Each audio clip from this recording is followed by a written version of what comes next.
もしもし、いらっしゃいますか？誰よ。あなたは。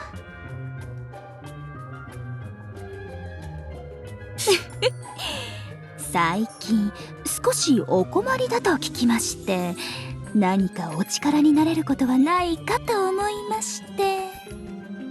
どうせただの物売りでしょ。鬱陶しいからさっさと帰って。そこらの行商人と一緒にしないでいただけませんか？実はとっても興味深いお話が。うるさい。あなたが妖精たちのスパイだってこと私が知らないとでも思ってんの？どうせ私に近づいて何か嗅ぎ回ろうって魂胆でしょ。その通りですの。私はお金をもらって動いているだけですが、もしフリックル様がもっと多くのお金をくださるとしたらどうなると思います？そう、私はスパイのスパイになるというわけですよ。二重スパイ？もちろんそれがバレてあちらがまた提案を持ちかけてきたらスパイのスパイのスパイになるだけですけどね。大事なのはその時点でどちらがより多く払ってくれるかってことなんですよ。名誉なんて関係ない。骨の髄まで金次第ってことね。あいつらをどうにかしなきゃいけないのは確かなんだけど、私が何か仕掛けるたびにタイミングよく現れて全部台無しにしてくれるのよね。絶対に出られない場所に閉じ込めてしまうというのはいかがでしょう？絶対に出られない場所？ちょうど一箇所心当たりがありましてね。どんな場所なの？59,900。まずは二重スパイの契約料と邪悪な計画プレゼン資料の追加特典込み込みでなんとたったの59,900ゴールドですの。高すぎるでし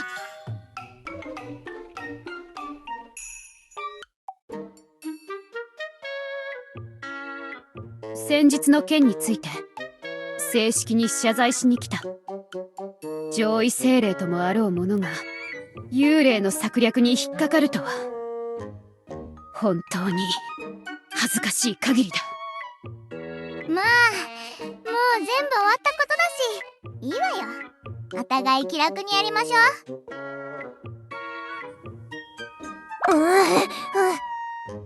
う。まだその話を出すのは危険。まだわだかまりが残ってるからその名前は出しちゃダメ。いや大丈夫だ。もう正気に戻った。私をシェイディから救ってくれたことには感謝している。シェイディに復讐する前に大事なことがあるからな。いつか幽霊の沼を根こそぎ潰してやるつもりだが、まだ計画段階だから安心していい。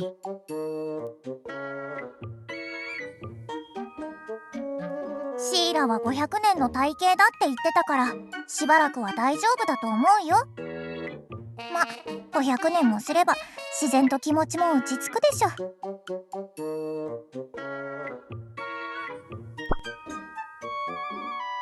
イフリートが害を及ぼしたのはエルフだからそちらへ謝罪しに行った。あんなに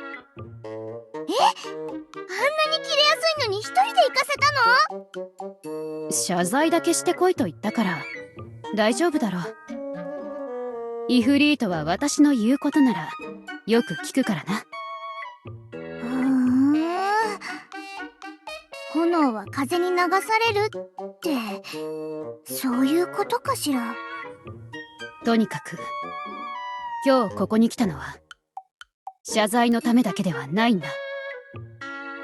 妖精の女王。また何かさせようっての？厚かましい願いとは思うが、最近精霊の山の地下で異変が起きていてな。調査を頼みに来たんだ。ガビア、妖精たちに説明してやれ。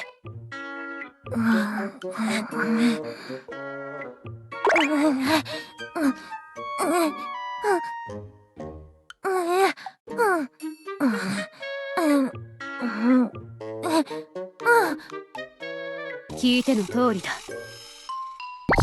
通りって何を？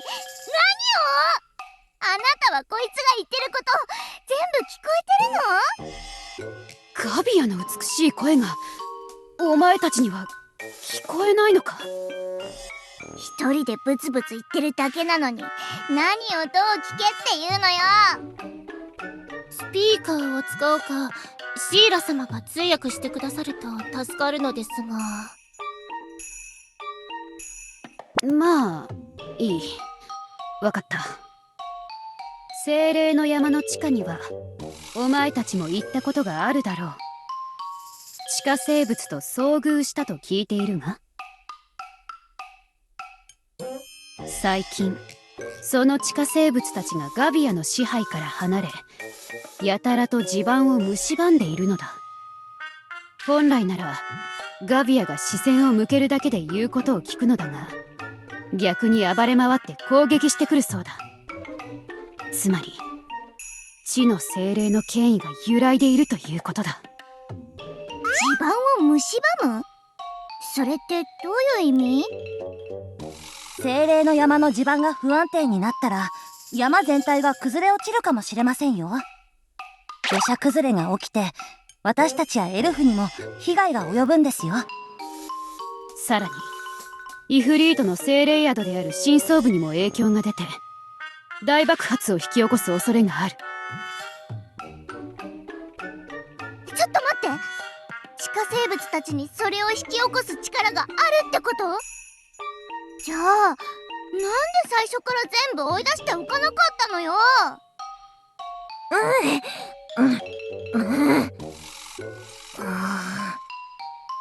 ちょっと通訳？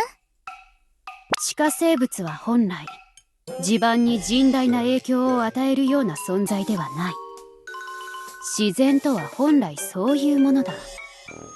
全てが相互補完的な有機体なのだ。ちょっと通訳。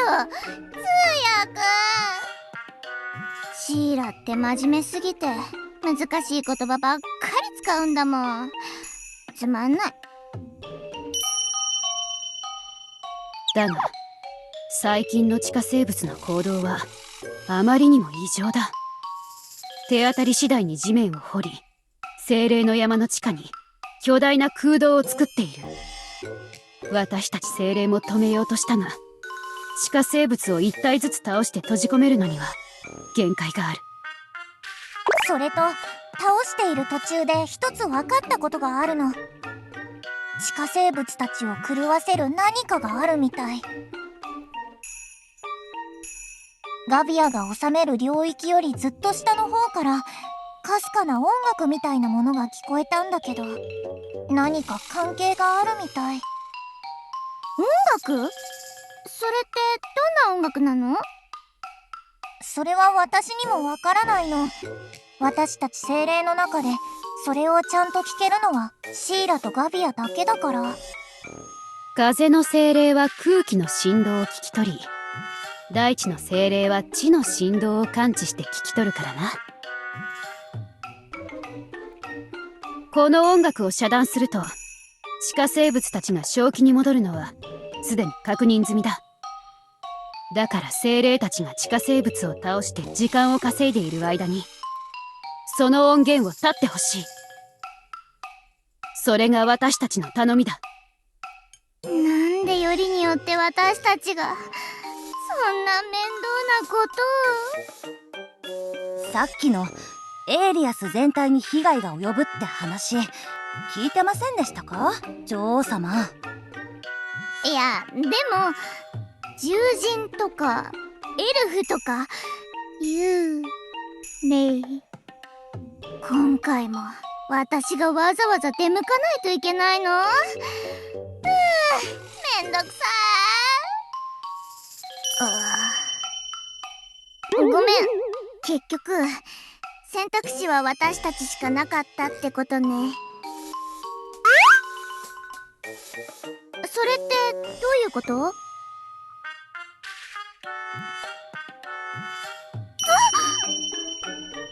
それいいかも。今すっごくいい考えが浮かんだわ。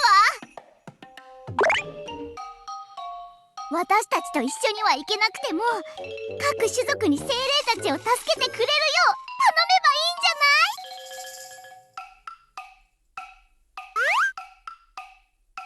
い？素晴らしいお考えです、女王様。久しぶりにエイリアスの指導者らしいお言葉をお聞きしました。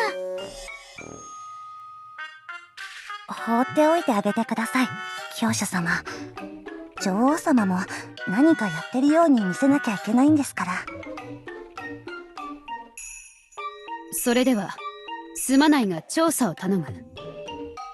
ガビアが道案内として同行するからさほど苦労はしないはずだ。うん。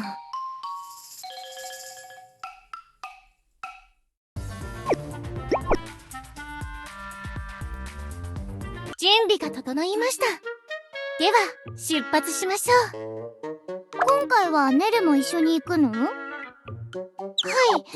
これまで女王様をずっと一人で旅に送り出していたのでとても不安でした。今回は私も同行するつもりです。おかしいわね。何がですか？さっき教団に残って妖精たちを指揮しなきゃって言ってたじゃない。以前の精霊たちの騒動と混同されているのですか？知能の問題というより記憶容量に問題がありそうですね。急に何を言い出されるのでしょうか。王国に残るのはエシュールさんですよ。いくら私が考えなしだからってそんなの間違うわけないでしょ。エシュールとマリーとマヨが他の村に連絡して支援要請することになってたじゃない。全部覚えてるんだから。では何の問題もないではありませんか。私が今女王様の隣について行っていますから。なんかおかしいんだけど。チェ。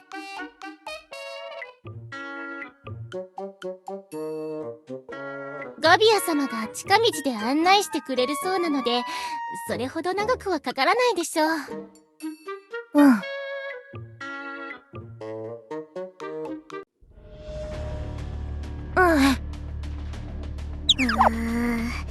いつ来ても気分の悪い場所ね。暗くてジメジメしてるし洞窟みたいなところに行く用事があったら次からはエシュールに行かせなきゃ。実は女王様の言うことも少しはわかりますよ。女王自らこのようなことをするのは煩わしいことですからね。ほらほら、ネルも私と同じ考えじゃん。もちろん自らが出向かなくてもいいほど人望が厚い場合に限った話ですが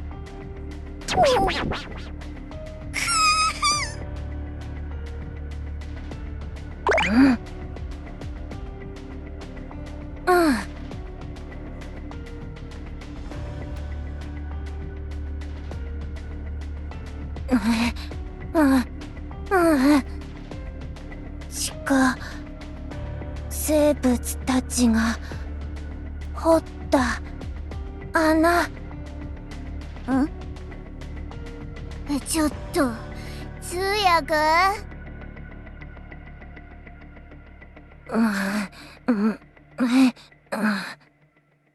もともとなかった地下生物たちが掘った穴ですって？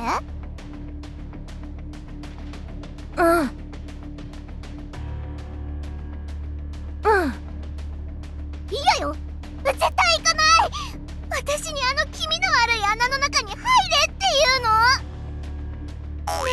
飛び出してくるかもわからないし、そもそも一国の女王が生き埋めにされる姿を見たいわけ？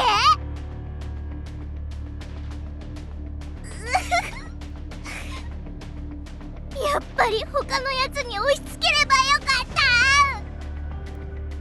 った。あそこが降りる道のようですね。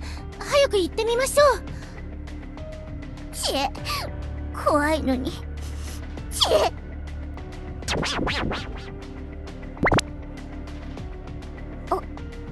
新しい食べ物？今まで食べたことのない新しい食べ物。正直ちょっと惹かれる。まあ一緒に行くわよ。女王様の扱いにだんだん慣れてきましたね、教師様。その調子でお願いします。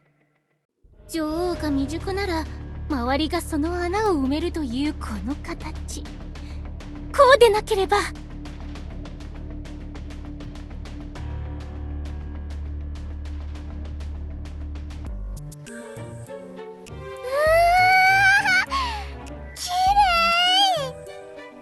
リシュールのベーカリーの前に無許可で出てる露店に売ってるキャンディーみたいなのがいっぱいあるじゃない。地下にこんな場所があったなんて、私も初めて見ましたよ。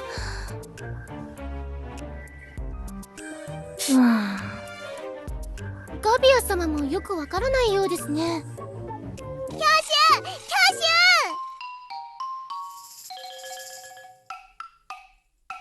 見て、この宝石、甘い味がする。赤いのはイチゴ味で、紫のはブドウ味よ。これキャンディーよ、キャンディー。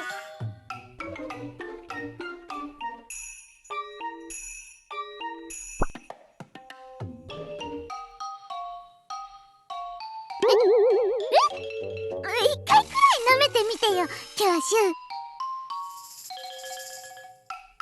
水晶こんなに美味しいのに、ペロペロ指くわえて見てるなんて。もったいない。ペロペロ。なんでやめないのよ。甘いのね。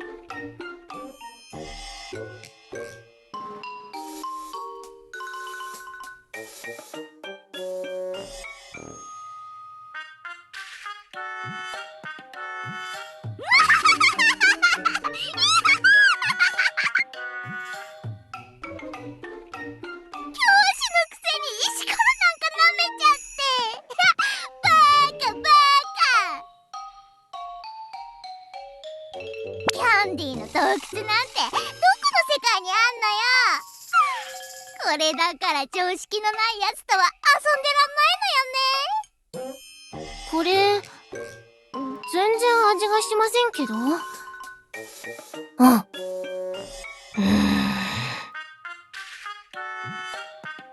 ただの石。みんな引っかかってやんな。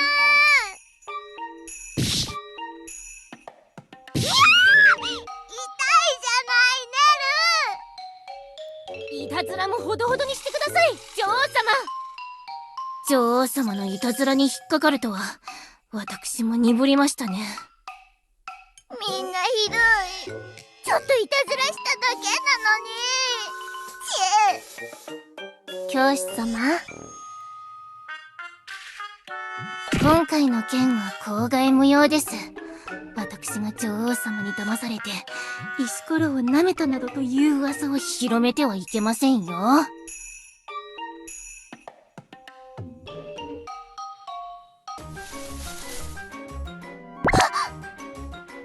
今の音は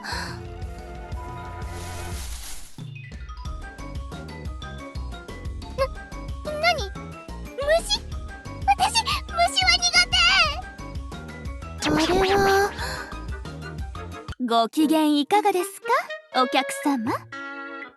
私は皆様の観光ガイドシストでございます。シストさん、ここで何をしているのですか？こいつがなぜここに？以前魔女たちの動向を探るために雇った情報屋です。その通りです。この私、地下をさまよう妖精でございます。頭の角と背中の翼みたいなのは何？角の生えた獣人はいても、角の生えた妖精なんて見たことないわ。偽装でございます。この地下には非常に危険な奴らが住んでいますからね。竜族、エーリアスと共に生まれた太古の存在ですの。部外者には非常に警戒心が強く、見つけ次第攻撃してくる凶悪な存在でございます。もちろんですとも、私が偽装用の角と翼をつけているのも彼らに同族と思わせるためですの。何かおかしい？竜族？そんな奴らがいるなんて初耳なんだけど。とりあえず信じてみましょう。シストさんはお金さえきちんと払えばかなり使える情報屋ですから。さあ、それではお客様、私についてきてください。わかったわ。ん？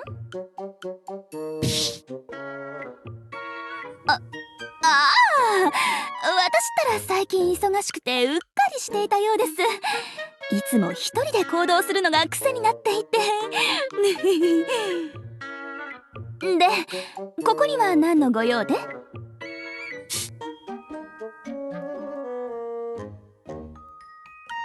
んか音楽みたいなのが流れてて、それを止めないといけないんだって。新しい友達にはいつも包み隠さず接しないと。音楽ですか。これはまた奇遇ですこと。どこへ行けばいいかだいたいわかりました。私についてきてください。あ、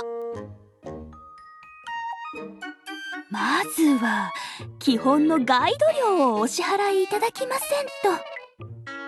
ベーシックプランにステルスオプションを加えた安全旅行ツアーをたったの99,900ゴールドでご案内いたします。高すぎるでしょ。そのお金があればエシュールのベーカリーでショートケーキを8,000個は堂々と食べられるわよ。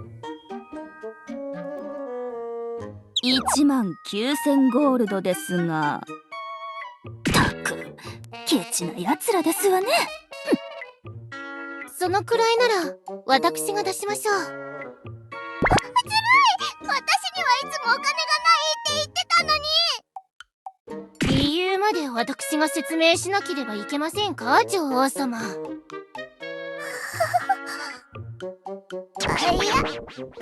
大丈夫みたい。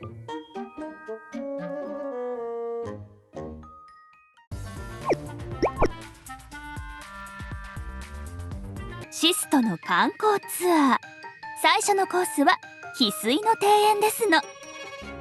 左右の見事な翡翠をご覧ください。素晴らしいでしょ。わー、すごい。この翡翠の彫刻見て。キャシュ、見て見て。触ったら今にも動き出しそう。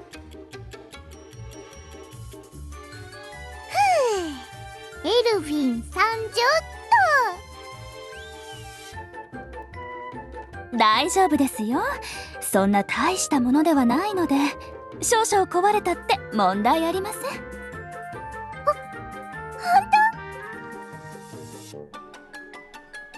当？私のものではございませんけど、自分のものじゃなきゃどうなろうと知ったことではございませんの。おい、君たちは何だ。今すぐ私の家の庭から出ていけ。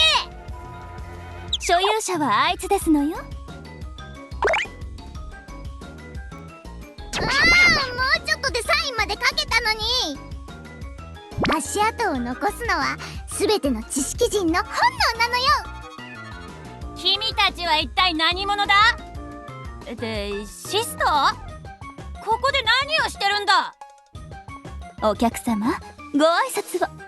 こちらはジェイドと言います。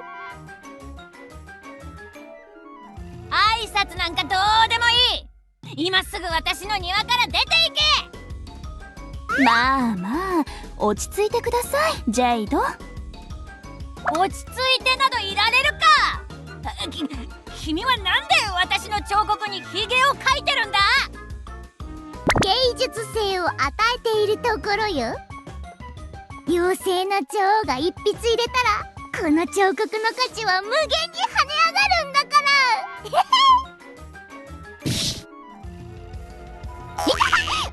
っきネルに殴られたとこまた殴るなんてありえない。竜族が所有する宝物をよくも怪我したな。許さん。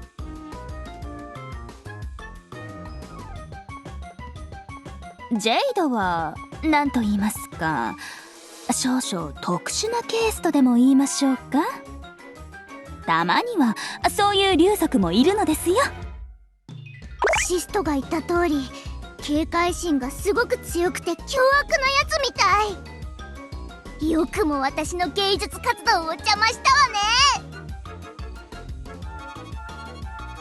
ジェイド、ちょっと私と話を。何の話だ。ひそひそ。以前お話しした電気毛布が欲しくないのですか。ひそひそ。ひそひそ。この者たちにあなたの金庫を見せてくれさえすれば差し上げますので。ひそひそ。なんだと。まあ今回だけだぞ。いいな。お客様、ご安心ください。こう見えても生まれついての商売人ですので、これくらいのトラブルなど言葉一つで解決できるのですよ。シェイドがバカで助かりました。ええ、大丈夫ですとも。それどころかお客様に秘密の金庫を見せてくれるというまたとない機会を提供してくれましたよ。今を逃したら二度と見られない宝物の数々。さあ行ってみましょう。次はないんですよ。限定版なんですよ。教主、一度きりだって言ってるじゃない。はい、それでは入場料9900ゴールドです。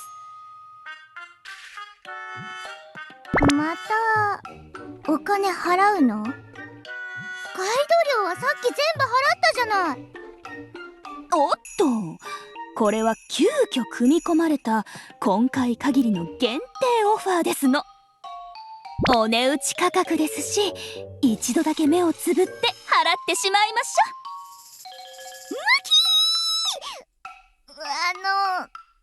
ネル？はあ、どう聞いても詐欺の常套句にしか聞こえませんが。でも見たいんだけど、どうしてもこのチャンスを逃したくないの。そうね、いつの間にか雰囲気に流されて忘れてたわ。まずい。お客様、ジェイドの金庫に音楽再生装置があるかもしれないとはお考えになりませんでしたの？これでも払わない？これでも払わないの？どうせ通り道ですし、一度確認していくのも悪くないですよね。偶然通りかかった場所に解決のヒントがあったというのもお決まりのパターンですよ。ありそうですよね。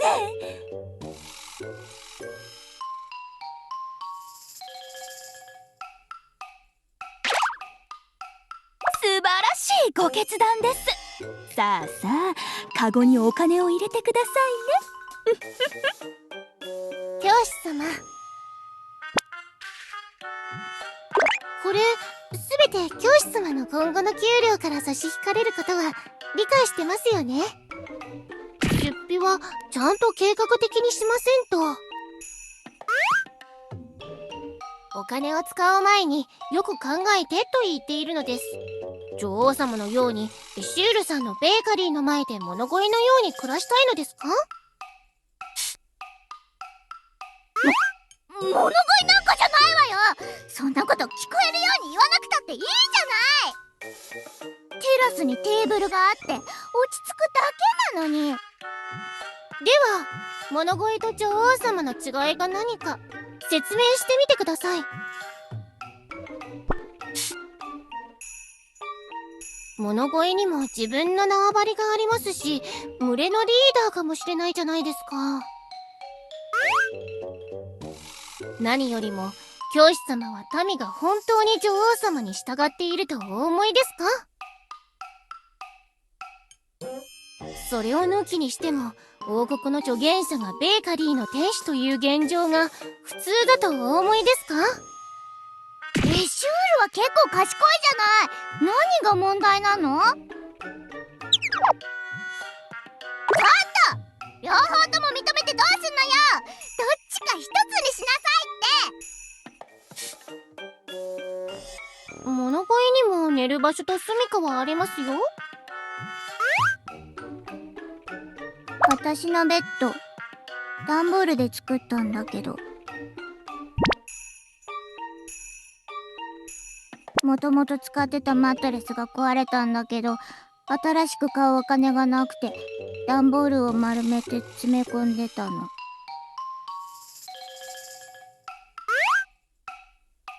眠るのはどこでもできます。でも民の血税をむやみに使うことはできません。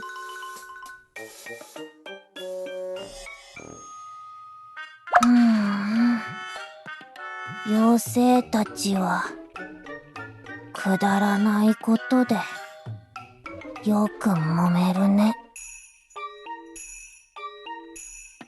はい、こちらへどうぞ。ここが私の金庫さ。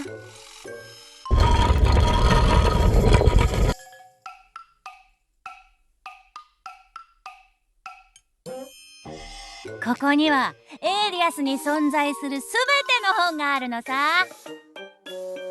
宝物じゃなかったの？このカビ臭い紙の匂い、知識とは元来何者にも代え難い宝物なのさ。結局エシュールみたいなやつじゃん。つまんない。お金の無駄。喋るなら油性ペンを置いてからにしろ。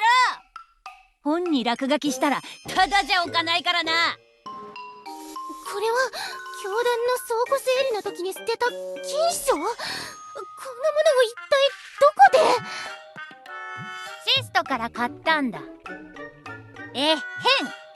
エルフたちが捨てた地球の百科事典から付録商法で食いつないだ挙句廃刊になったゲーム雑誌も創刊号から全部揃ってるぞ。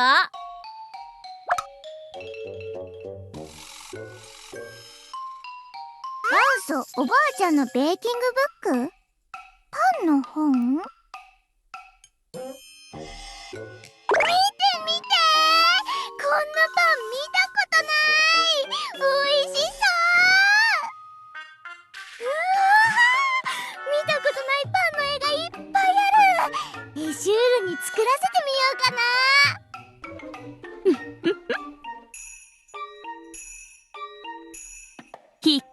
ましたね。扉が急に。あなたたちをここに閉じ込めてしまえば成功報酬は私のものですの。ちょっと何してるの？シスト、今すぐ開けてくれ。なぜってもちろん金のためですよ。なんですって？お金ならもうお渡ししたじゃないですか。より多くの金を出す者が現れたら乗り換えるのがこの業界のルールでしてね。それでは交渉を始めましょうか。この扉のためにいくらまで出せますの？それを明かすには追加料金が必要となりますが、よろしいですね？何やってるの君たち。みんなどいて。そんなに騒がなくったって金庫の持ち主がここにいるんだから。ジェイドのやつ、自分が金庫に閉じ込められることを予測していたんですの？内側から鍵をこう回せば。これはまずい。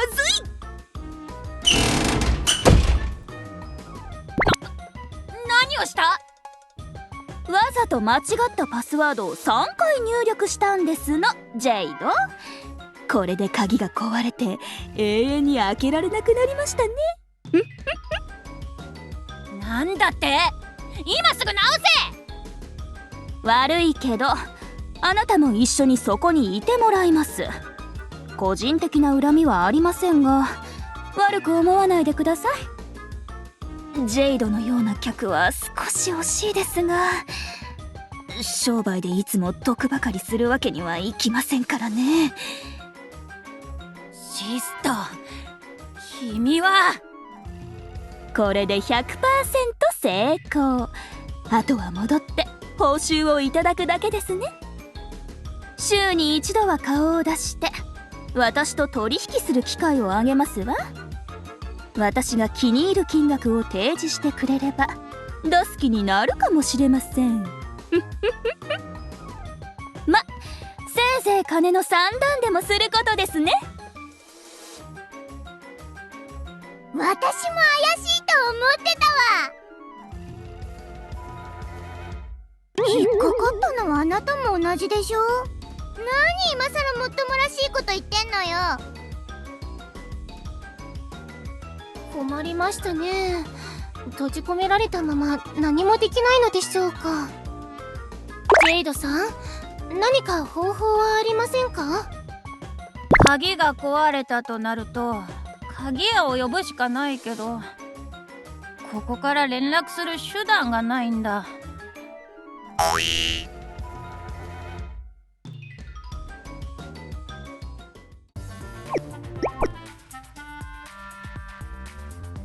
君たち女王がどうとか言ってたけど、女王なら金持ってるんじゃないの？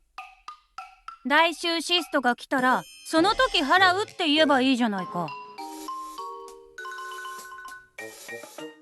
精霊の山が崩れる？問題は私たちの懐具合も良くないということです。王国が一度崩壊し、今は復興の過程にありますが、その復興を妨げる食費というブラックホールがありますから。そんなに食べてないってけなすのもいい加減にしてよね。私がどんだけ食べたっていうのよ。ちょっとしたことですぐ責め立てるんだから。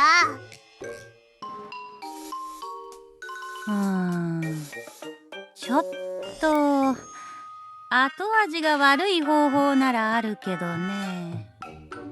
後味が悪いって？君たちこの地下に来るのは初めてだろ？私が？シストは？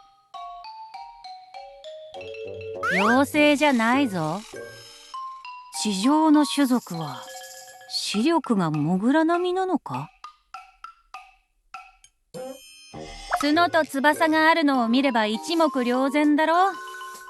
シストはな、アメジストの竜だよ。最初から騙されてたってこと？なんでこんなに嘘つきが多いのよ。私たち竜族は宝石の精霊みたいなものなんだ。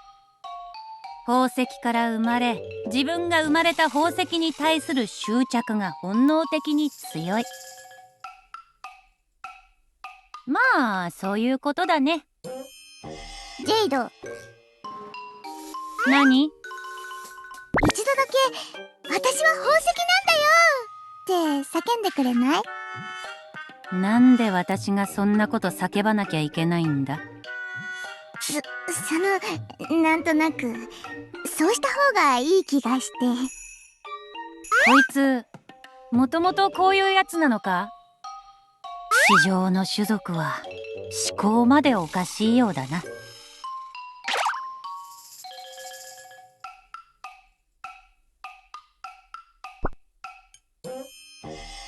竜の姿？竜の姿ってなんだ？教師ったら自分だけしか知らないことを一方的に話して、まるでシュールみたいね。何を言っているのかさっぱりだな。変身なんてしたことはないぞ。今のこの姿が私の本当の姿だよ。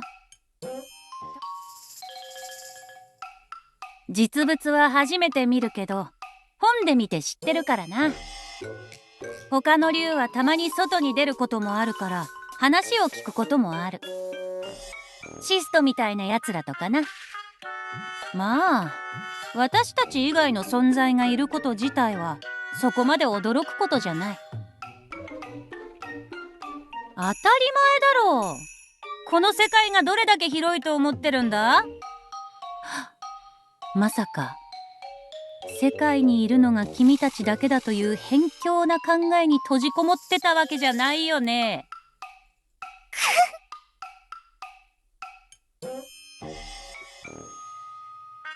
幽霊？精霊？まあそうかもしれないな。ただあいつらみたいに実体がないわけじゃない。私たちは君たちと同じで実体がある存在なんだ。宝石から生まれたからだとは思うんだが、とにかくこの金庫から出るには他の竜族に迷惑をかけないといけないんだ。それが後味が悪いってことだ。金庫の一番奥の壁は洞窟の壁を削って作ったものなんだが、そこを掘るとある竜族の家につながるんだ。それもよりによって顔を合わせたくないあいつの家なんだよな。私たち竜は自分の領域に対する防衛本能が強くて、同族だからといって手加減はしない。じゃあどうするの？さっさと音楽の発生源を止めないと精霊の山が。音楽か。まさかあの音楽のことか？何かご存知なら早くお話しください。私たちにとって重要なことなのです。わかった。じゃあ壁を掘ろうか。ここでじっとしてて頭の上から精霊の山が崩れてくるのはごめんだからな。さっきは出る方法はないって言ってたじゃない。音楽なら心当たりがある。いつもうるさく音楽をかけてるやつが隣に住んでてな。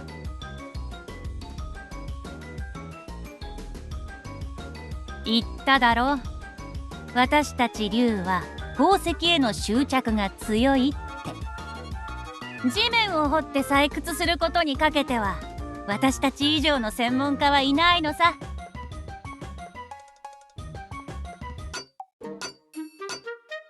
こん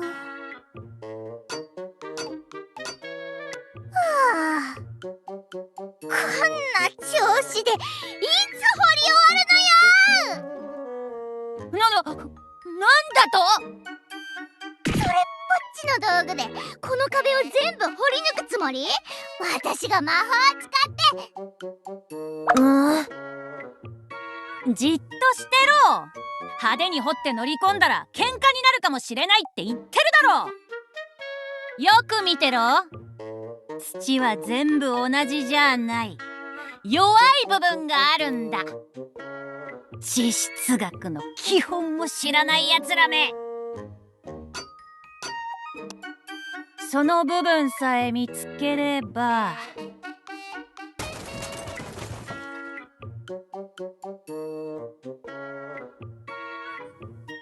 よし、この調子で弱い部分を見つけて掘り進めれば隣の家に行けるぞ。こんな小さな穴の中を張っていけっていうの？どうせ掘るなら立って歩けるくらい大きく掘ればいいじゃない。私の話を聞いてなかったのか？派手に掘って乗り込んだら喧嘩になるかもしれないって言っただろ。以前私たちの王国を取り戻す時も秘密の通路を張っていったじゃないですか。大したことではありません。あの時は国を失って必死だったからそうしただけで、今はれっきとした女王なのにこんな屈辱。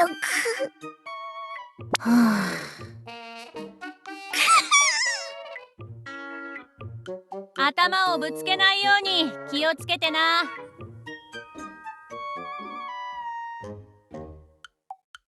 これからは本当に一生懸命やらなきゃ。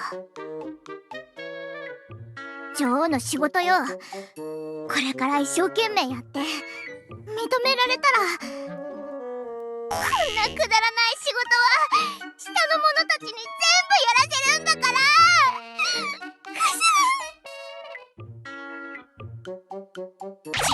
静かに。この音聞こえるか？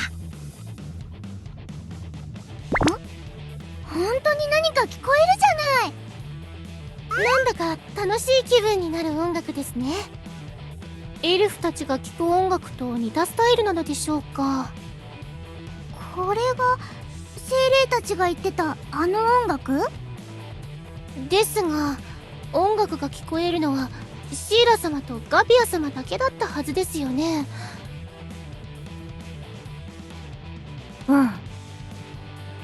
さて、ここを叩けば。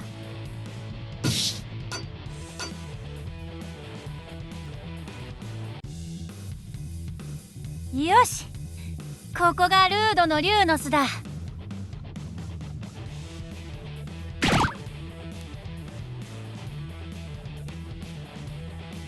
侵入者か？ルード、私たちは侵入者じゃなくて。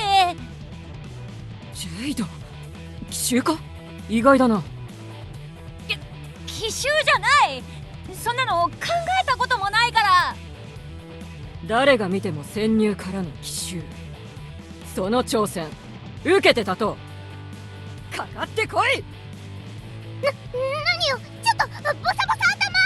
戦う時の手駒として私たちをここに連れてきたの？だから違うって。そちらが来ないなら俺から行くぞ。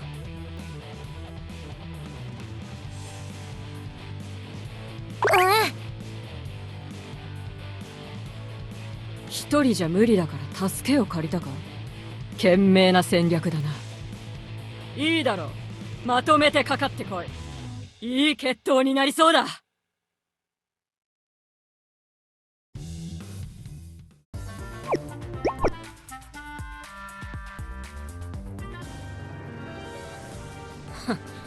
この程度も耐えられないのか？軟弱だな。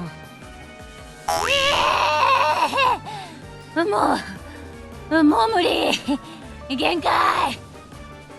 ラスト1本。これをやったら1分間休憩だ。ラスト1本ってさっきもその前も言ってたじゃないか。トレーニングとはもともとそういうものだ。常に自分自身を騙しながら夢に描いた完璧な姿に向かって一段ずつ登っていくものだ。こうさん、もう負けたって。私はただ静かに本でも読んでいたいんだ。挑戦を諦めるのか。残念だ。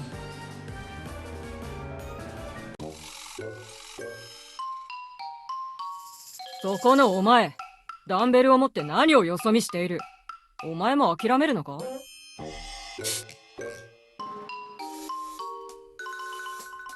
私とガビア様も降参です。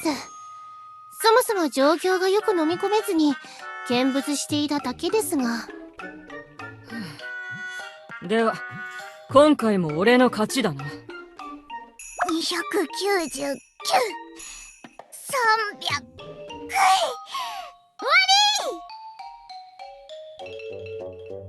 ベンチプレス300回やりきったわ大変だったけどやり遂げたわ。なんだと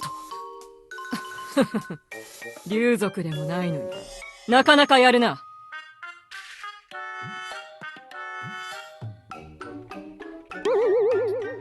知能と筋力が反比例するという仮説は本当だったのですか？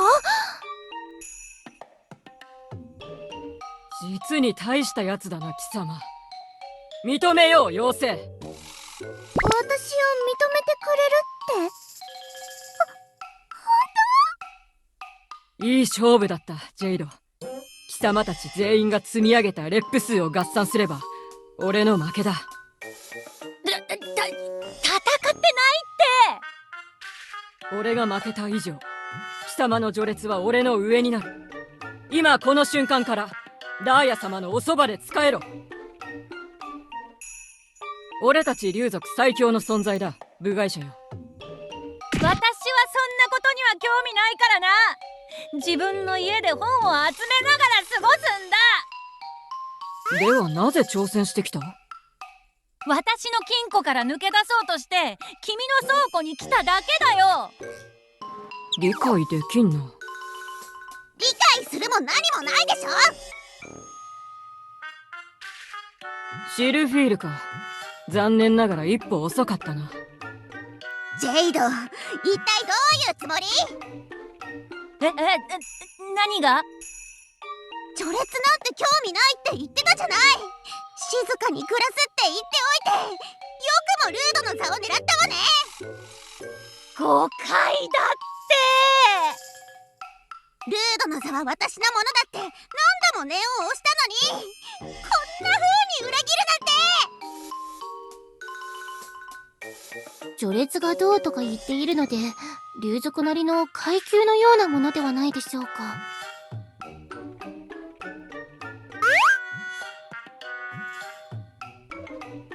おかしなことだと？そりゃおかしいに決まってるじゃない。私がどれだけ長い間ルードの座を奪おうと挑戦してきたと思ってるの。なのにいきなりジェイドみたいな雑魚がその座を奪ったりして中心ぶってたくせに結局こんな風にちゃっかり序列を変えようとする魂胆だったのね。雑魚は言い過ぎだろ。竜族の2番手の座は私のものだったのよ。よくも私の目標を奪ったわね。許さない。くれてやるよ。君が2番手になれよ。私はそういう面倒な役職には興味ないんだよ。そんなバカな。自分の座をそんな風に放棄するとはどういうつもりだ。策を弄しているのね。油断させて私を叩き潰すつもり？そんな無責任な態度でどうやってダーヤ様にお仕えするというのだ、ジェイド。責任感について改めて教育をしてやらねばならんな。無責任な態度じゃなく、そもそも私に責任なんてないんだよ。私はこんな序列争いみたいなのに巻き込まれないよう静かに暮らしてたんだからな。ルード、臨時同盟よ。あんな奴が2番手になるのを見過ごせないわ。いいだろう、シルフィール。もちろん今じゃないわ。どうせ罠を仕掛けて私たちが飛びかかるのを待っているに決まってるわ。罠なんてないって。君が2番手になれって言ってるだろう。ひとまず撤退して作戦を練るのが良さそうだな。そうね、撤退よ。覚えてなさい、ジェイド。まったく、決闘に命をかける序列狂いのやつらには話が通じない。騒がしいですね。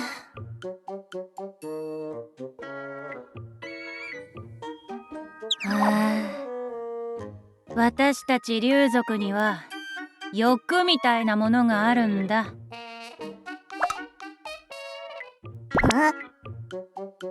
まあ竜族は何かに執着する傾向があるんだ。私の金庫の本見たろ。ただの趣味で集めてるわけじゃない。一度本にはまってからこの世界のすべての本を集めるという一心で集めたんだ。マヨ？ああ、妖精の盗品商のことか？いい取引先だよ。たまに貴重な本を借りて写してから複製を返すこともある。原本は私が持つ。本は私の専門分野だからな。まだないな。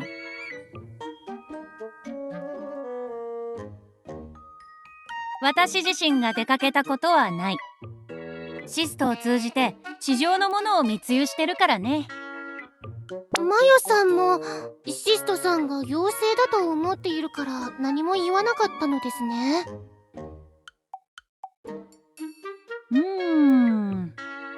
こう説明しようか。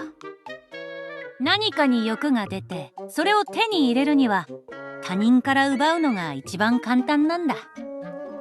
普通竜族が興味を持つのは宝石で、宝石という資源は限られているからね。互いに戦って負けたやつが持っているものを奪うんだ。力さえあればベーカリーの棚のパンを好き勝手に持っていけるってこと？まあ言ってみればそういうことかな。妖精王国に新しい法律が必要かも。力こそがルール。なんだか気に入ったわ。いた！本気でやるつもりじゃないってば。冗談よ、冗談。悔し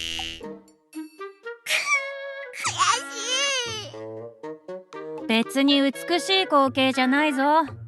勝者総取りの世界は常に殺伐としているからな。その争いの中で竜族の頂点に上り詰めたのがダーヤ様で、そのダーヤ様が序列の規則というものを作ったんだ。そうすれば負けたやつらは勝った方に上納しなくてもいいけど、上のやつらの命令には服従しないといけない。物を所有するんじゃなくて下の序列を支配するって考えればいい。ダーヤ様が序列の長になられてから争いは大幅に減ったんだ。ダーヤ様も上の序列への挑戦意識自体を止めることはできなかったんだ。シルフィールはダーヤ様のおそばで仕えたいという分不相応な野心を持っているからルードが邪魔なんだろう。こういう序列争いって本当にくだらないんだよな。まあそう見えるんだろうな。竜族の争いはさておき、早く音楽の発生源を突き止めた方がいいのではないでしょうか。私たちには関係ないですし。ダメだ。まず責任を取ってくれ。君たちのせいで私が序列2位になってしまってすごく困ってるんだ。まさかあのバカそうな妖精がルードに勝つとは思わなかったんだ。困るって何が困るのよ。序列が上がったんだから堂々と暮らせばいいじゃない。私はもともと序列トップ10にも入らないんだぞ。ハリコの虎が上位にいるとなればウゾウムゾウが私に挑戦してくるんだぞ。じゃあ負けて2位の座から降りればいいじゃない。序列システムが何か分かってないのか。上がるときは一気に上がれるけど元の底辺に戻るには一段ずつ降りなきゃいけないんだ。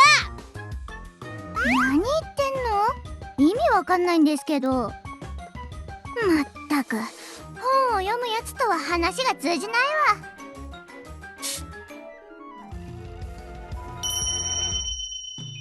そうだよ。毎日ボコボコにされながら地獄のような序列システムを一段ずつ降りなきゃいけないんだよ。それは君の考えでしょ。私はただ本でも読みながら平和に過ごしたかったのに、こんな面倒ごとに巻き込まれるなんて。責任取ってくれよ。私の運命を狂わせたんだ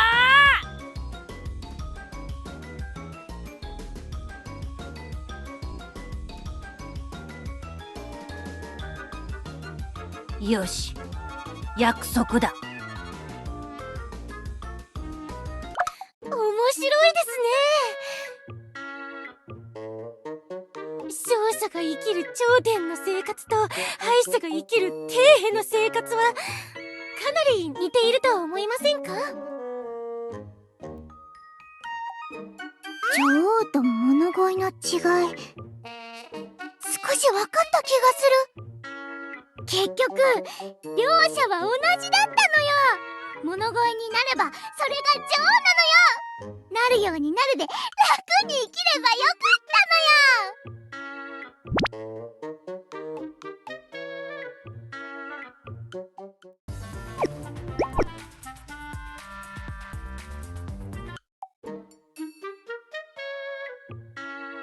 欲しいものは大抵全部ここで手に入るからな。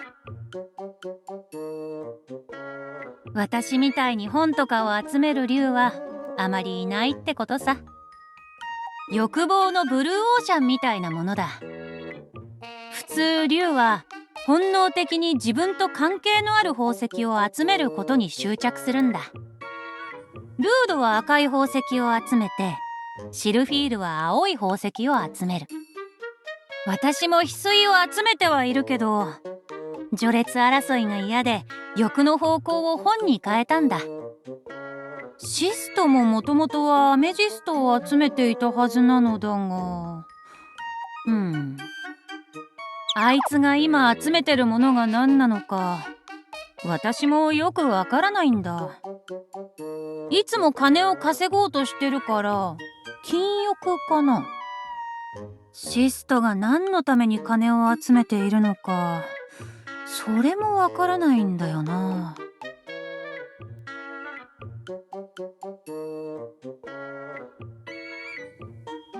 まあ噂くらいは聞いてるけどね。それに地上の種族じゃないけど魔女たちなら面識のあるやつらがいるよ。今魔女と言いましたか？ああ、私たちみたいに地下に住んでるやつらだから会わずに生活するのは難しいからね。教師様、今回の地下生物の騒動、魔女たちが何か関係しているのではないかと思い始めたのは私だけでしょうか。この状況では疑わずにはいられません。またフリックル？一体これで何回目よ。今度こそギタンギタンに叩き潰してやらないと。ベリータ様はフリックルさんがこんなことをしている間、どこに行ってしまったのか。おお、君たちも魔女の女王がいなくなったことを知っているみたいだね。はい、エルフたちからそう聞きました。魔女の女王がいなくなってから竜族の領域もずいぶん騒がしくなってね。ダーヤ様のところに新女王即位を知らせる伝令が毎日のようにやってきてたんだ。そのうちダーヤ様が面倒くさくなって3ヶ月以上女王の座を継続した者が現れた場合にだけ伝令を送るようにさせたんだ。その後フリックルが仮の女王になったという伝令が来たんだ。シストさんを情報屋として使っていましたが、そんな話は一つも聞きませんでしたが。シストはもともともらった金に見合う情報しか喋らないやつなんだ。ある意味賢明なやり方だな。本当に欲しい情報を手に入れたいならとんでもない金が必要になるぞ。今までほんの一部の情報しか入ってこなかったということですね。私の不覚です。ガ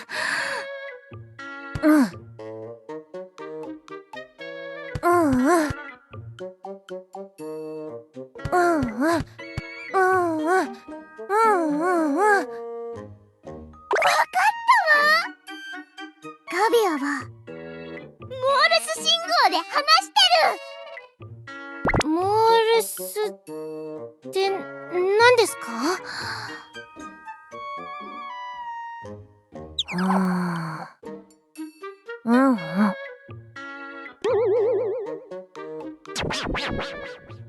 回完成した世界樹の研究施設でエルフたちが私を見ながらトントンって音立てて話してたのよ。その度に気味悪く笑ってて、なんか悪口言われてるみたいだったからローネから教わったの。解読してみたらまた朝ごはん食べてるみたいって感じだったけどね。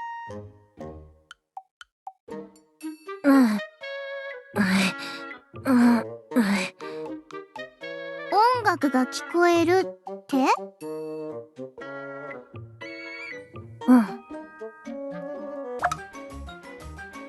シストじゃない？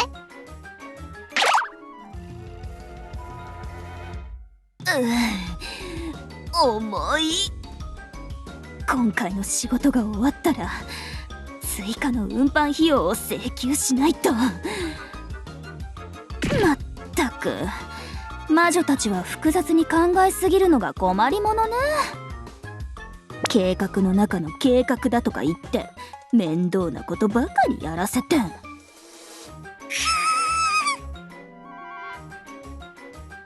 の前をあの裏切り者が通り過ぎていくなんてもう我慢できない。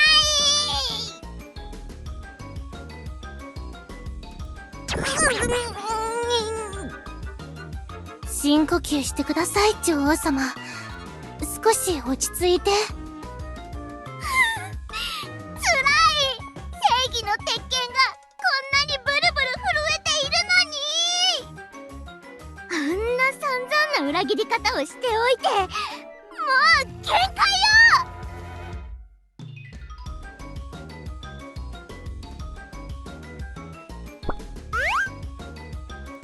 この状況でそんなこと考えられるわけないでしょ。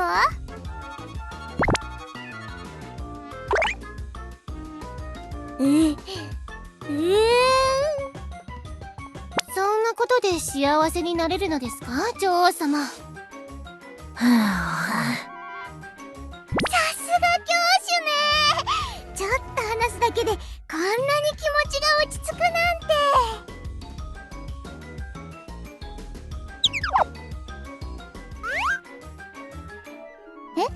信じるかって？半分くらいは。でもなんで？何すんの無礼よ。教師様、何を。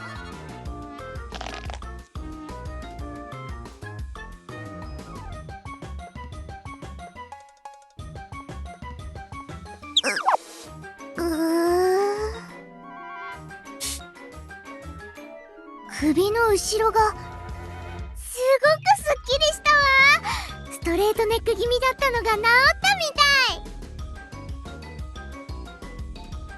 教師様は骨の矯正もできるのですか？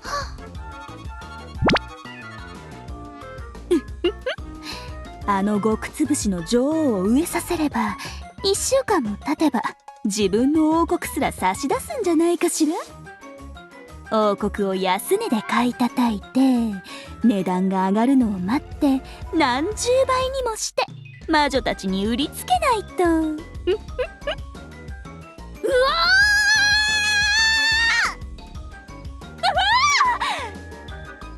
今なんて言った？極つぶし？王国は売り渡しても極つぶしって言われるのは我慢できない。あなたたちどうしてここに？ジェイドの金庫からこんな簡単に脱出してくるなんて。次はそこから物を盗んでジェイドに売りつけないと。こ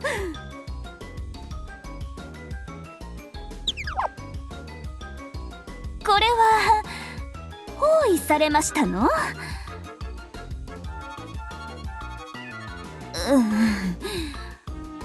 いくらくれるんですの？これを渡したらいくらくれるのかと聞いてるんです。今交渉なんてできる立場？どう見てもあなたが不利な状況だってわかんないの？お金なんか払わないから早く渡しなさい。確かに不利な場合は交渉できません。もっとも今は特に不利な状況ではありませんけどね。ジェイドがルードに勝ったという噂が竜族村にまで広まってますのよ。本の虫のジェイドがどうやってルードに勝ったのかは知りませんが、それを利用すれば十分に有利な状況を作り出せますの。変なこと言ってないで早く渡しなさい。交渉決裂ですか？仕方ありませんね。ここに序列2位の雑魚がいますわ。簡単に竜族のトップ2になれる絶好のタイムセールですの。シスト、何わめいてるんだ。ジェイドがいるって？ダーヤ様のおそばに近づけるチャンスだぞ。ここだ、ここにいる。ああ、みんな押し寄せてきてるじゃないか。シストが逃げてるわよ。教師様、どうしましょう。教師様、ジェイドさんから頼まれてましたよね。私たちは負けるべきですか？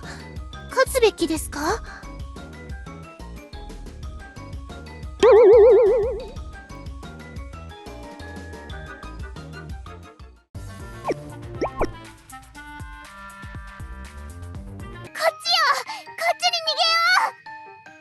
このありさまを見ろ。君たちのせいで私の生活は台無しだ。シストさんはどこに行ったのでしょう？私にいい考えがあるわ。まだ何も言ってないのに私に発言権はないわけ？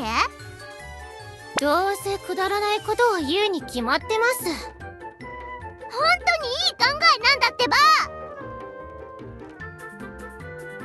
だから言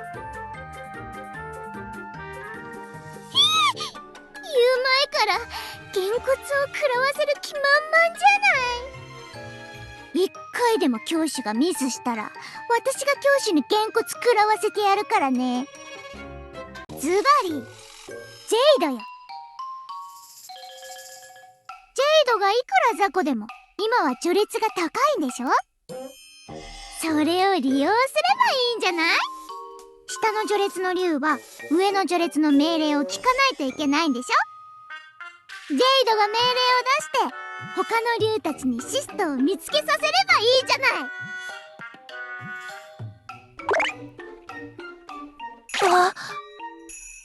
いい方法かもしれない。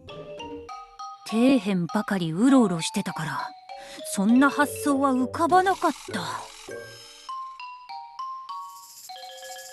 今はパンがあるのになんでそんなもの食べるのよ。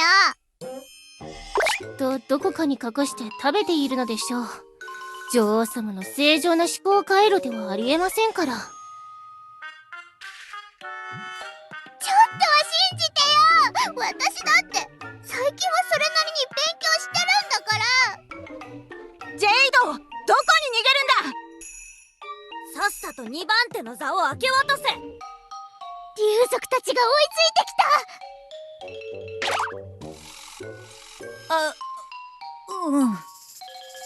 竜族の序列2位として命じる。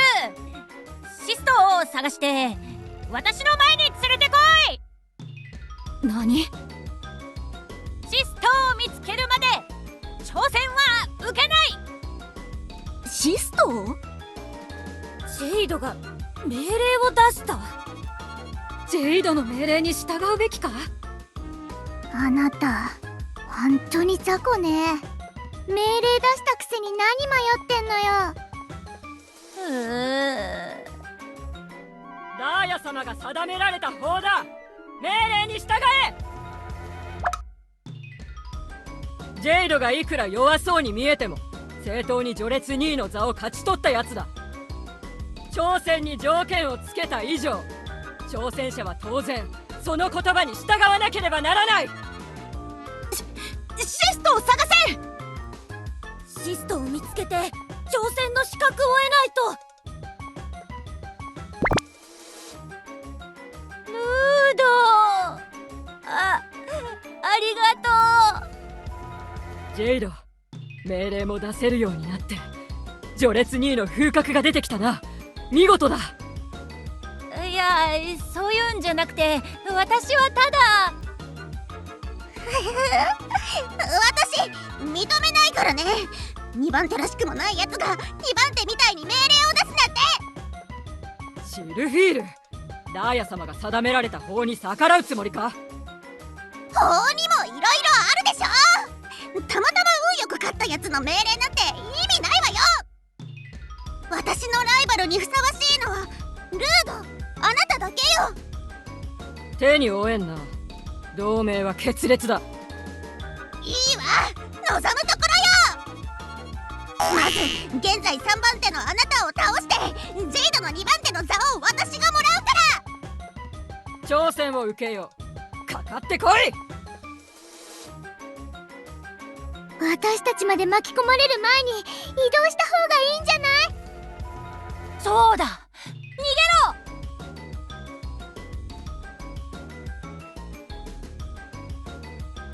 ろ。ここまで来れば周りに誰もいないし安全だね。ひとまずはね。でもシストを見つけるまで時間がかかったらどうしよう。シストを止めるまでの間精霊たちが持ちこたえてくれるといいんだけど。これじゃあキリがないわ。早く見つけてあの音楽を止めないと。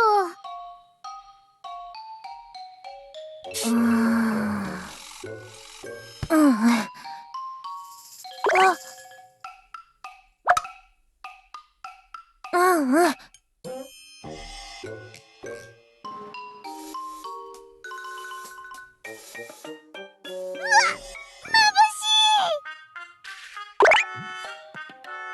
ダーヤ様の家だ。ここ勝手に入ってもいいのかな。うん。シストは竜族村で一番安全な場所に隠れたんだ。ずる賢いやつだな。ダーヤ様は自分の領域に対する保護欲が非常に強いからな。ジェイドが2番手だから、ルードがダーヤってやつに仕えろって言ってたじゃない。じゃあジェイドはダーヤに会いに行ってもいいじゃない。やっぱり地位の高い友達がいると世の中生きやすいわね。序列2位の座は私も初めてでよくわからないけど。そんなに難しく考える必要ある？とりあえずノックしてみればいいじゃない。うわあ、ちょっと待って。ダーヤ、ここに竜族の2番手が来たんですけど。ああ、私は知らないぞ。普段はダーヤ様を目にすることなんてできないのだから。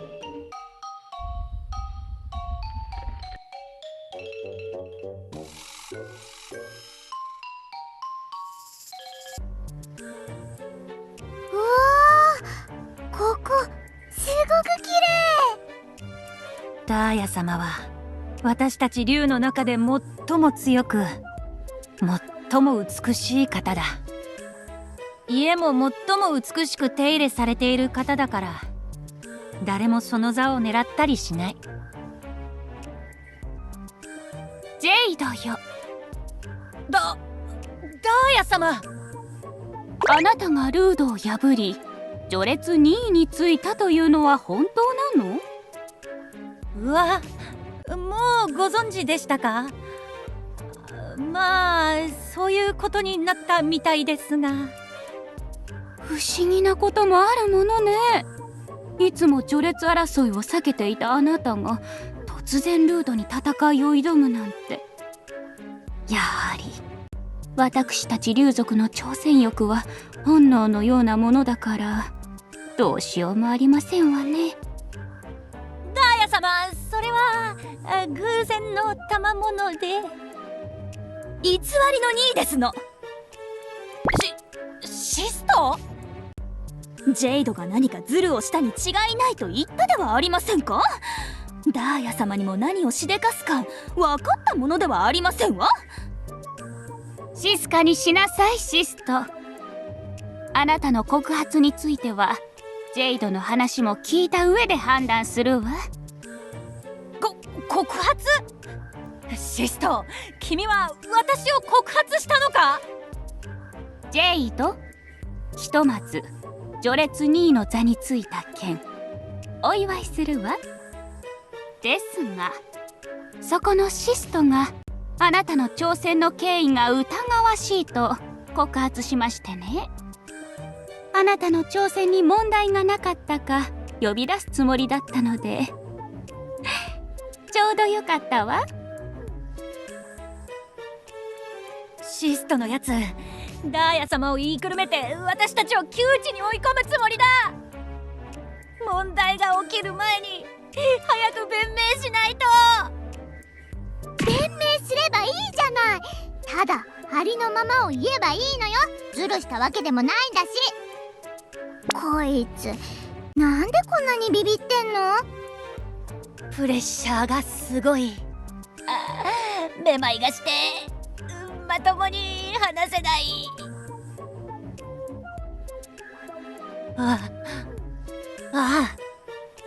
では被告人ジェイドに尋ねる。ジェイド、ルードが挑戦を受けた上で正当に戦ったか？はい、ルードは挑戦を受けました。ってのがよくわからないけど、本来複数人で袋叩きにしてもいいものなの？事実だし。その言葉は本当？1対1で戦ったのではないの？ルードさんはそれも受け入れました。複数人で挑むことを許可したんです。いいわ。ルードがその決闘を望んだのなら、それは十分に正当なものよ。それならジェイドが序列2位の座を占めたことに異論はないわね。序列の長としてジェイドの権威を認めるわ。こんな。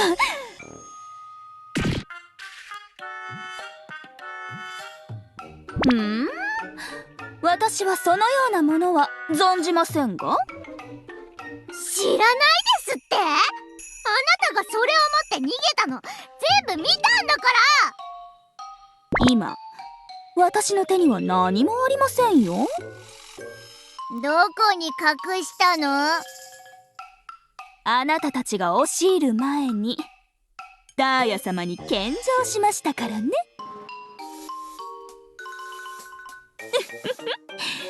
どうします？竜族を滑る者の所有物を奪うつもりですの？私のものを奪うって？いえ、ダーヤ様。シストのやつ、こんな風に先手を打ってくるとは。私に挑戦するおつもり？挑戦がお望みなら受けて立つわ。でもあなたは序列外の異邦人。私に挑戦する前に最下位の竜から順に勝ち上がってもらわないと。異邦人の挑戦ね。こんなこと今までありませんでしたわ。私の時間も限られ、異邦人の挑戦をすべて受けるわけにはいかないの。私は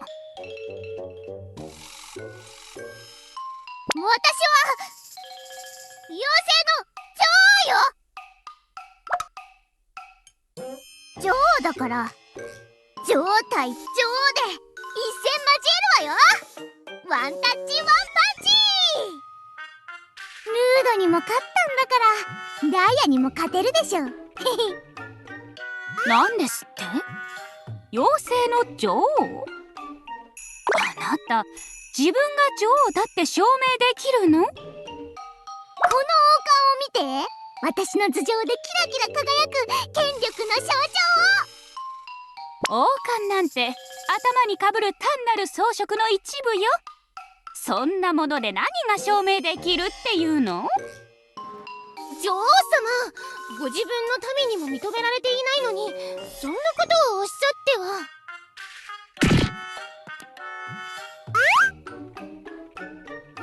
教師様？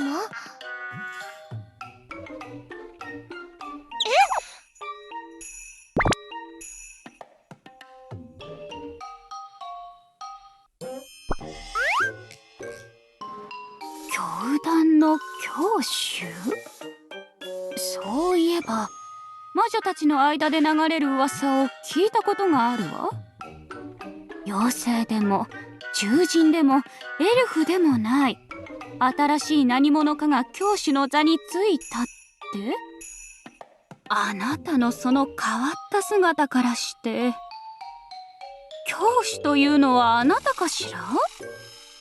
この面白い時代に実に面白いものが降り立ったものね。その通りです。こちらがまさに私が仕える世界樹教団の教主でございます。あなたは誰なの？私は世界樹教団の司祭長ネルです。司祭長？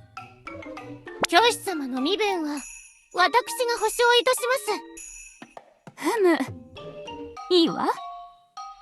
教主よ、あなたは本当に妖精の女王が私に挑戦する資格があると思ってるの？妖精の女王はどんな功績を成し遂げたのかしら？そうよ、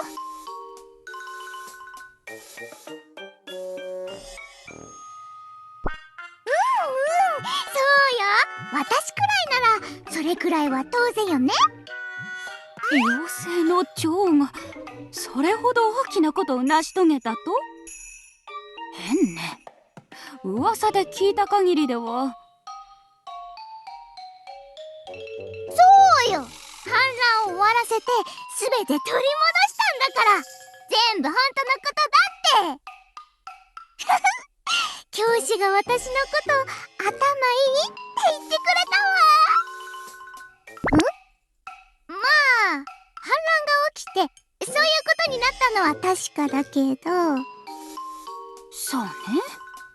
妖精の反乱に関する情報は噂で耳に入っているわ。なるほど。反乱を鎮圧できていなかったらここにいるわけないわね。そりゃもちろんよ。この私だからできたのよ。これ信じてもらえるかな。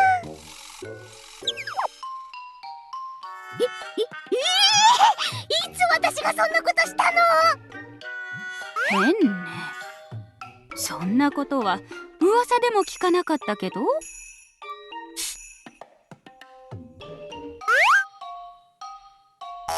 教師様、その話は全くの嘘というわけではありませんが。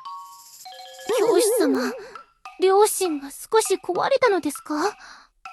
普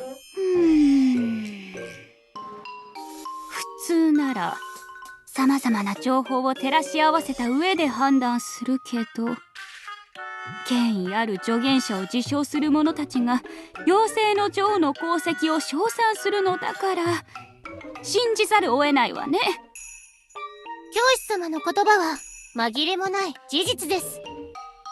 私がそばで補佐しながらこの目でしっかりと見てきました。あなたたち、私のことそんな風に思ってくれてたの？メルが私を褒めてくれるなんてどれくらいぶりかしら。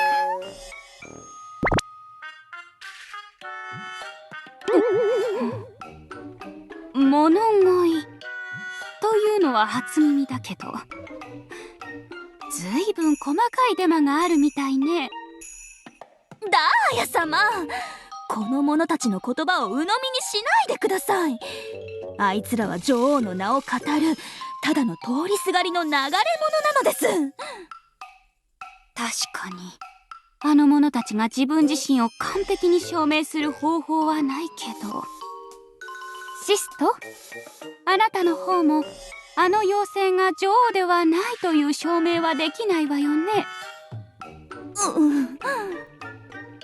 こちらは証明できます。何？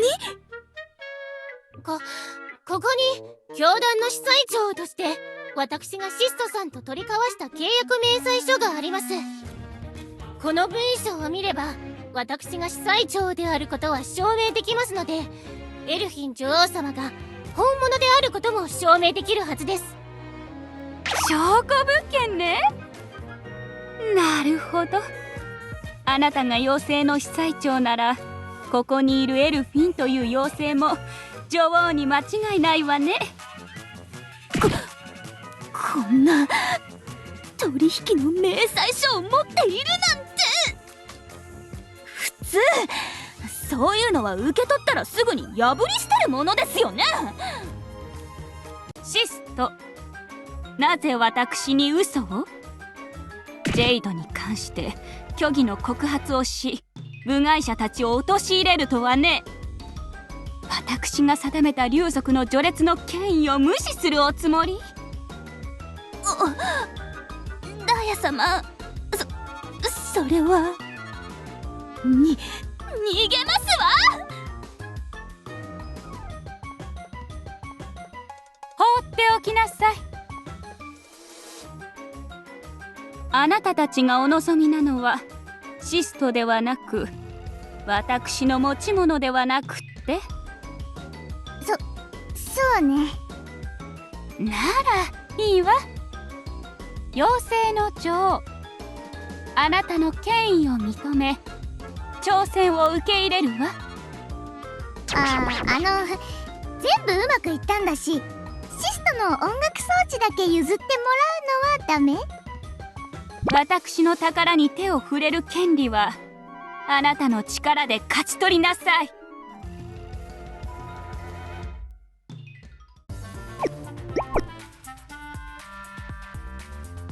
竜族最高の序列者として決闘のテーマを決めさせてもらうわ。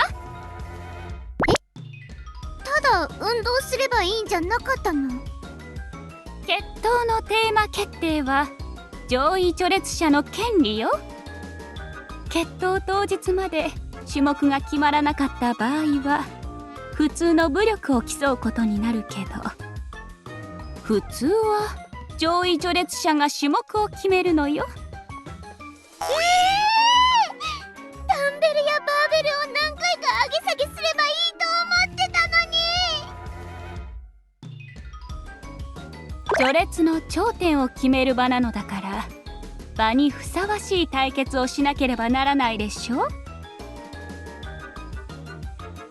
これから私ダーヤと妖精の女王エルフィンが決闘するテーマは、どうか楽なものを。統治力対決よ。終わりました。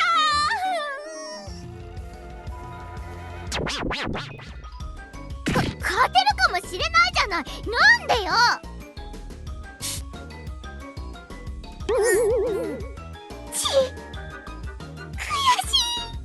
食べることや力仕事なら自信あるのに。みんな困ってるな。こいつらを助ければ私も助けてもらえるかもな。ダーヤ様、統治力対決とはどのように行うのですか？それを客観的に判断できるのですか？今から4年間それぞれの王国を統治し、支持率と王国成長率の指標を比較すればいいのよ。政治的スキャンダルや清廉度も測定して点数をつけるから、全力で決闘に臨むことになるわ。4年は長すぎるじゃな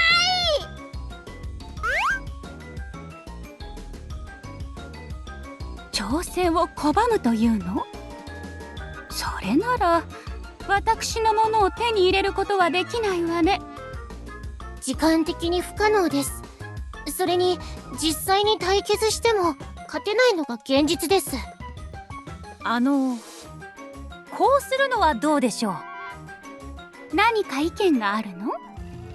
ジェイドは私に次ぐ序列者だから耳を傾けてもいいわ。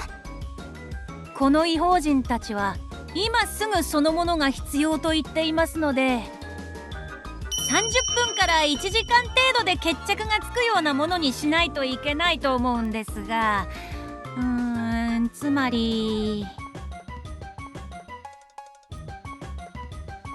これはどうでしょう？これは何？地上のエルフたちが作ったボードゲームで、お互いに対決して破産するまで競うゲームです。リーダーの経営管理能力を測定できる道具かしら？地上にはこんなものがあるの？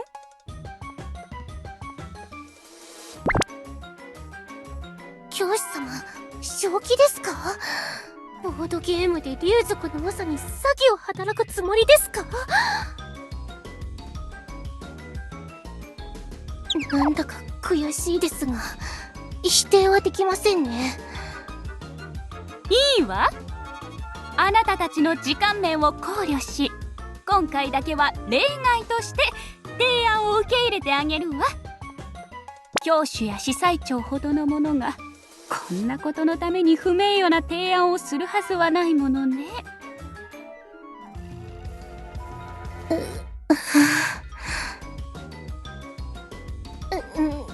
こんな不名誉噂にならなければいいのですが。教主、これどうすればいいの？まあ事情の習慣がそうならそうしたらいいわ。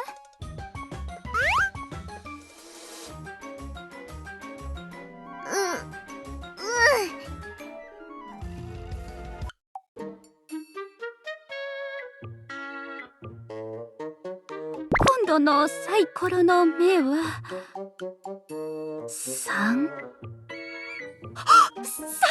ちょっと今回も妖精の女王がホテルを建てた土地に私が泊まるなんてこれ以上の融資は不可能です、ダーヤ様。私の負けね。これから竜族を滑る者は妖精の女王よ。私が本当に勝ったの？竜族は今後妖精の女王の命令に従いなさい。生まれて初めて味わう敗北って不思議とすがすがしい気分ね。勝ったの？おかしい。変な感じがするのよ。こんなのなんか普通じゃない気がする。この後味の悪さ。どうやら女王様はこれまで変なことばかりしてきたので、こういうことに違和感を覚えるようですね。そういうんじゃなくて、私は誰に命令を下していいのかわからないの。竜族のこともよく知らないし、普通に友達として過ごしちゃダメかな。友達？そもそも序列1位の座が欲しくてあなたに挑戦したわけじゃないの。竜族征服が目的じゃなかったんだから。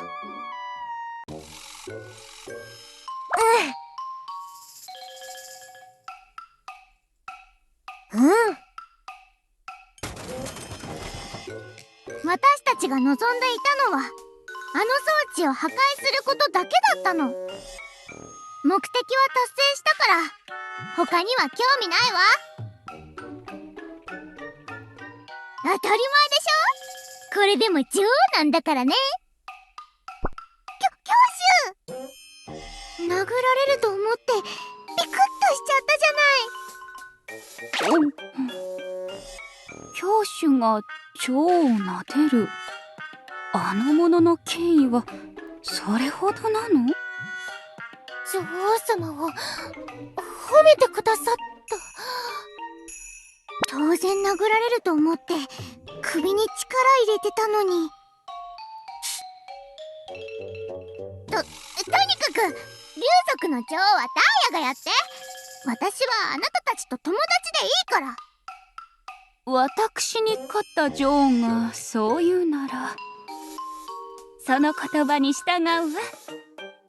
最初で最後の命令というわけね。よかった。自分の王国一つ運営するのも大変なのに、面倒な国をこれ以上持つなんて無理よ。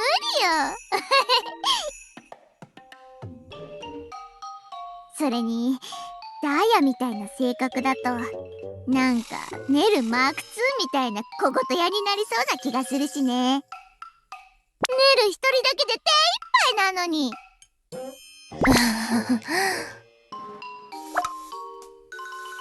なんでこの装置がこんな騒動を起こしたの？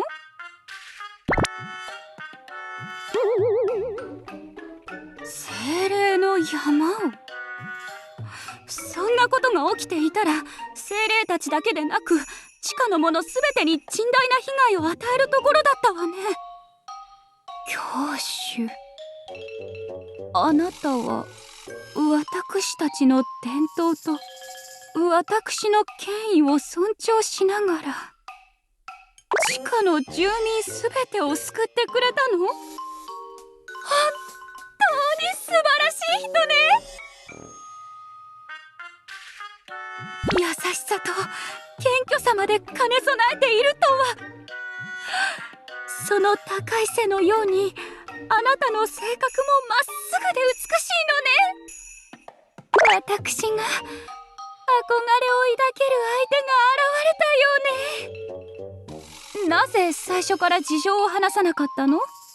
挑戦しなくても理由さえ言ってくれたら私が自ら壊してあげてもよかったのに。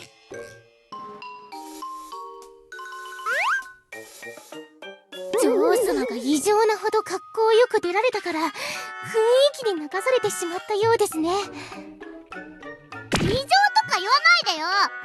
全部聞こえてるんだから。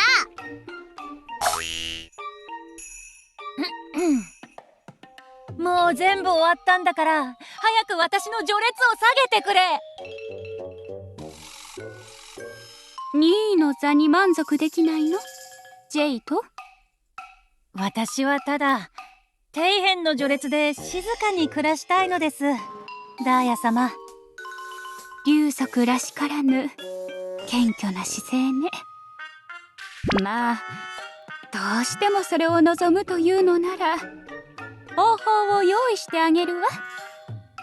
本当ですか？最後にもう一度聞くけど、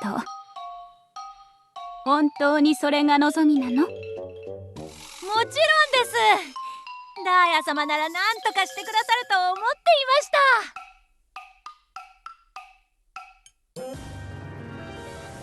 聞きなさい、竜族たちよ。ダーヤ様が直々にお出ましになったぞ。ダーヤ様からのご命令だ。これからジェイドの序列降格をまとめて執り行う。広場にジェイドを縛り付けておくから序列順に一人一発ずつ殴って通り過ぎること。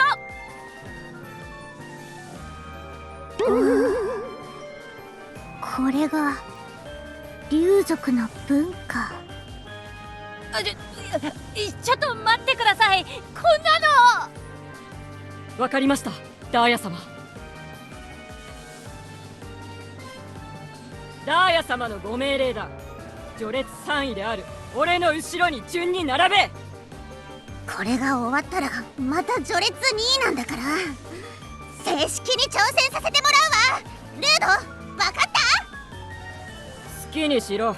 挑戦はいつでも歓迎だ。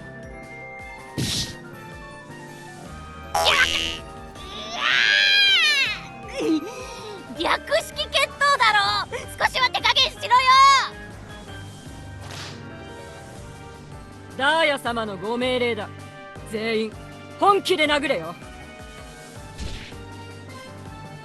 うわちゃはは竜族の女王にならなくて本当によかったわ。あの時の私ったらほんと冴えてたわね。とりあえず今回の件で王国は忙しくなりそうですね。竜族と友達になったんだからそれも知らせないと。シストさんとフリックルさんについての調査も必要ですね。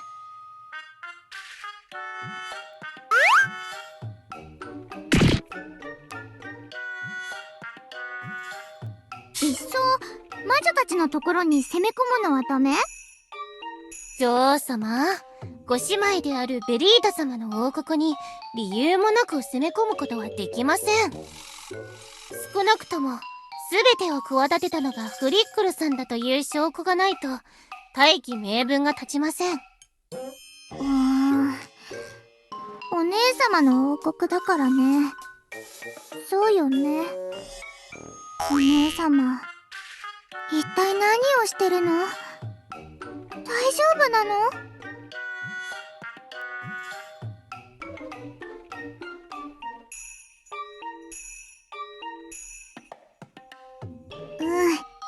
そうね。わかったわ。